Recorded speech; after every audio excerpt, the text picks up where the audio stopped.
이 영상에는 매트릭스 3부작 전체에 대한 중요한 스포일러가 담겨 있습니다. 매트릭스 1편은 처음에는 기독교의 메시아주의로 시작했습니다. 하지만 영화 전체를 관통하는 진짜 종교관은 사실 따로 있습니다. 지금부터 나올 얘기는 어디까지나 영화 안팎의 정보를 토대로 감독의 의도를 최대한 가깝게 추정하려는 것입니다.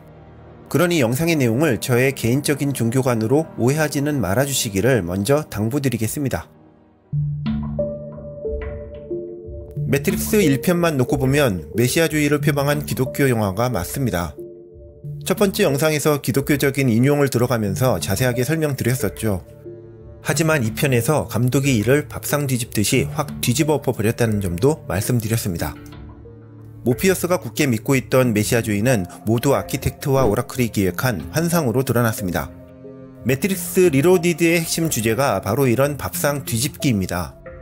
종교, 이념, 사상과 같은 인간의 마음을 사로잡는 정신적 프레임이 결국에는 또 하나의 매트릭스임을 보여주는 것이죠. 이 말이 맞는지 한번 감독의 말도 들어볼까요? First, everything's an illusion. It's revealed to be a construction. Then there's a new construction that's put on top of that construction. You're the one, blah, blah, religion, prophecy, oracle. So this matrix is like projected now onto the old matrix. But then that enlightenment turns out to be false in the second one. It's like it's all a big lie. It's a matrix just like Catholicism or Christianity or symbols of metaphysics or really even philosophical constructs. This is why no one really mentions this, but everyone says, oh, simulacrus and Baudrillard, you're referencing Baudrillard. But the point of the reference is that the book is hollow. It is itself a matrix. It is itself a construction. 원래 계획대로라면 네오는 아키텍트의 방에서 인류를 위해서 자신을 희생해야 했습니다. 인류의 죄를 대속하기 위해 십자가에 못 박혀 죽은 예수 그리스도의 길을 가야지만 했죠. 하지만 네오는 사랑하는 트리니티 한 명을 선택했고 자신에게 부여된 메시아의 길을 부정했습니다. 오라클과 아키텍트가 설계하고 모피어스가 심어준 기독교 매트릭스를 네오는 벗어난 것입니다. 하지만 이렇게 이중의 매트릭스를 탈출하고 나서도 문제는 여전히 남습니다. 기독교처럼 인간의 삶을 지탱하던 정신적 버팀목들이 모두 매트릭스이고 환상임을 폭로하고 나면 대체 뭐가 남느냐는 것이죠.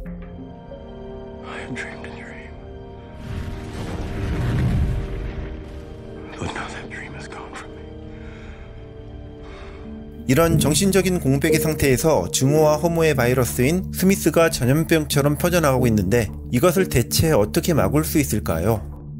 이런 실존적인 위기의 문제가 여전히 풀리지 않는 난제로 남습니다.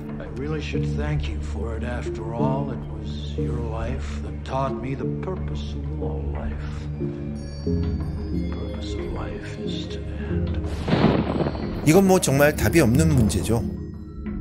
감독은 관객이 3편을 보면서 그 답을 스스로 탐색하기를 원했다고 인터뷰에서 말했습니다.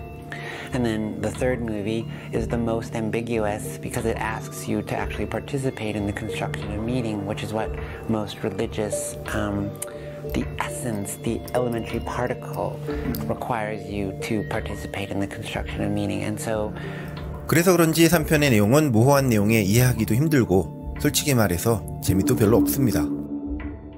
그럼에도 감독은 가이드가 될 만한 종교를 노골적으로 제시하고 있습니다.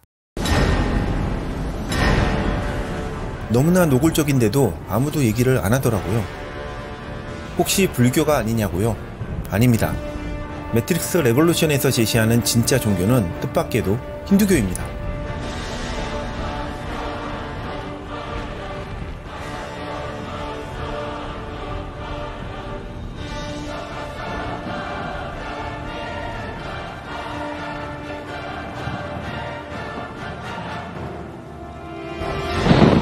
삼 부작을 처음부터 끝까지 일관되게 관통하는 종교가 있다면 그건 힌두교입니다.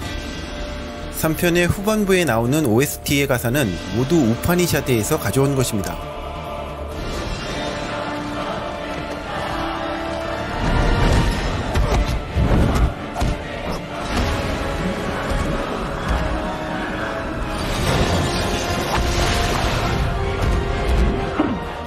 매트릭스 시리즈의 대단원을 워셔스키 자매는 힌두교 경전으로 도배를 한 것이죠.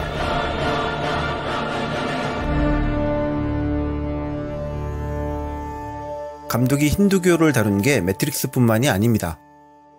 감독은 또 다른 영화인 클라우드 아틀라스에서도 윤회론을 중요하게 다루었습니다. 이 영화에서 가장 진보한 인류인 플레션트족의 코스튬을 보면 인도 문화 색채가 확실합니다. 그리고 넷플릭스 드라마인 센스8에서도 힌두교도가 비중 있게 등장하고 있습니다. 힌두교랑 불교랑 겹치는 부분이 많기 때문에 불교적으로 보시는 분들도 많은데요. 그래도 저는 영화가 힌두교에 좀 더 방점이 찍혀 있다고 생각합니다. 우리가 인식하는 현실이 사실은 가상현실이고 환상이라는 매트릭스의 기본 컨셉은 힌두교가 가장 먼저 시작했습니다. 중국의 장자가 말한 호전몽보다 훨씬 전에 나왔는데요. 힌두교에서는 이런 환상을 마야라고 부르죠. You see, there is only one constant: causality. Action, reaction, cause and effect. 메로빈지언이 말하는 인과율의 법칙 역시 이미 많이 알려진 카르마의 개념과 거의 비슷합니다. 카르마 역시 도미노처럼 이어지는 원인과 결과의 연쇄를 의미하죠. 이전 영상에서 매트릭스 세계관에는 기계와 프로그램에도 생명이 있다는 얘기를 자주 했습니다. 서구적인 사고로는 납득하기 힘들 수도 있지만 힌두교에 따르면 아주 자연스러운 일입니다. 힌두교는 범신론을 표방하고 있습니다. 범신론은 인간뿐만 아니라 우주와 세계 만물의 모든 것이 신이 발현된 형태라는 신앙입니다.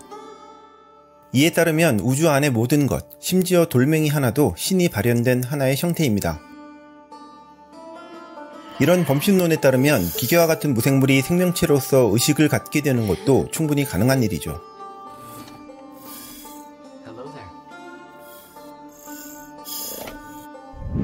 힌두교에서는 이 세계를 창조한 근원이 되는 존재를 브라흐만이라고 부릅니다. 우주 안의 모든 것은 이 브라흐만이라는 인격이 없는 유일한 실제가 여러가지 양태로 발현된 것인데요.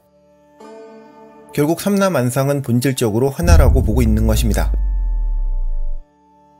매트릭스에서 말하는 소스 프로그램은 바로 이런 근원이 되는 유일한 실제를 가리킨다고 보아도 잘 들어맞습니다. 이 브라흐만은 태양 너머의 존재로도 많이 표현이 되는데요. 그래서 태양을 이용한 상징도 많이 찾아볼 수 있습니다.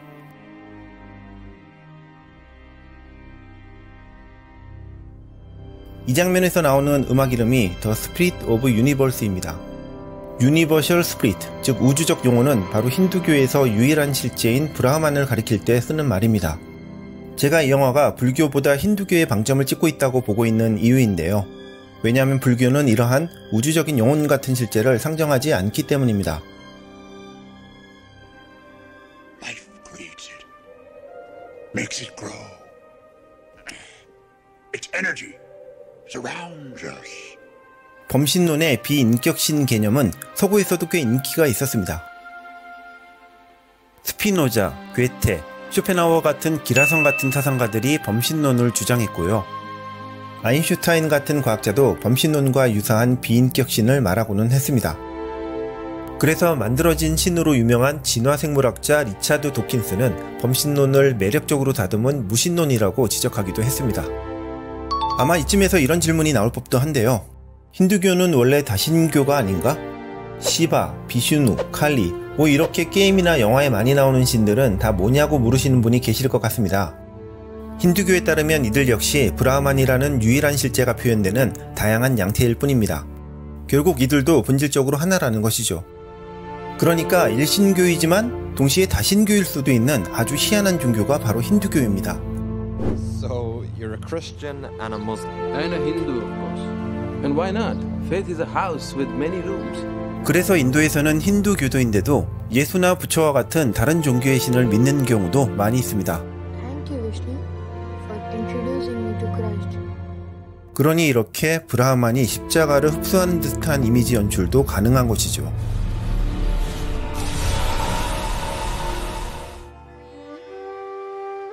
영화의 엔딩 크레딧에 나오는 음악의 이름이 나브라스입니다. 나브라스는 9개의 라사라는 뜻입니다. 라사는 인도인들이 말하는 예술적으로 표현된 감정적인 느낌이나 기분을 가리킵니다. 사랑, 웃음, 분노, 혐오 등 여러가지 감정이 있는데 이 중 마지막인 9번째 라사는 다름 아닌 평화를 가리킵니다.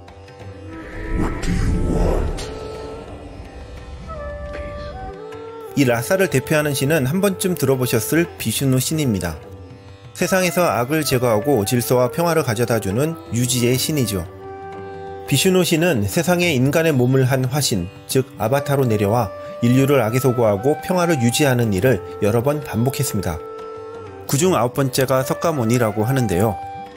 매트릭스를 유지하기 위해 여러 번 나타나는 네오와 비슷한 면이 있죠. 영화에는 시각적으로 비슈누를 연상케 하는 장면들도 있습니다. 예를 들면 이 뱀으로 된 침대 같은 것이죠.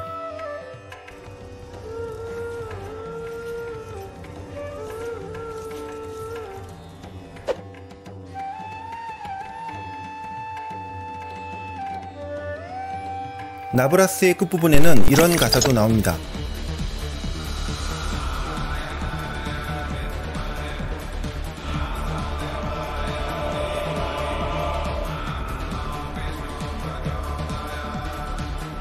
여기서 나라야나와 바수데바의 아들 모두 비슈누를 가리킵니다.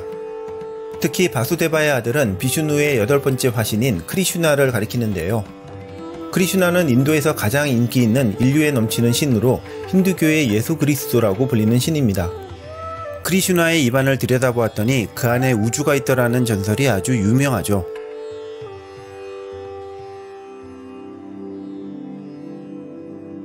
이렇게 매트릭스 3부작의 대단원에는 힌두교 색채가 짙게 깔려 있습니다.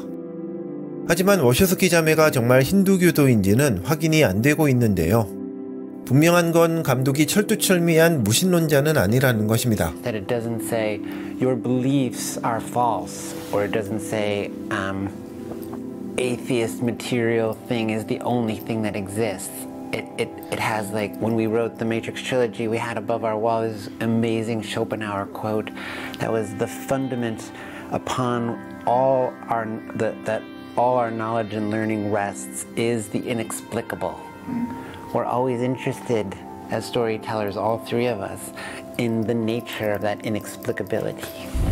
어쩌면 매트릭스 레볼루션은 힌두교 요가 수련자들이 말하는 해탈을 통해서 인간의 실존적 위기를 극복하는 과정을 표현하고 있는 영화일 수도 있습니다. 하지만 동시에 소스에 흡수되는 십자가 형상을 드러내면서 기독교도 품는 모습을 보여주고 있죠. 네오는 결국 예수 그리스도면서 동시에 비슈누이기도 한 셈입니다. 어쩌면 감독은 힌두교의 카르마와 범신론을 바탕에 두고 기독교의 사랑과 자유의지를 결합하려는 자신만의 종교관을 형상화한 것은 아닐까요? 정답은 알 수 없습니다.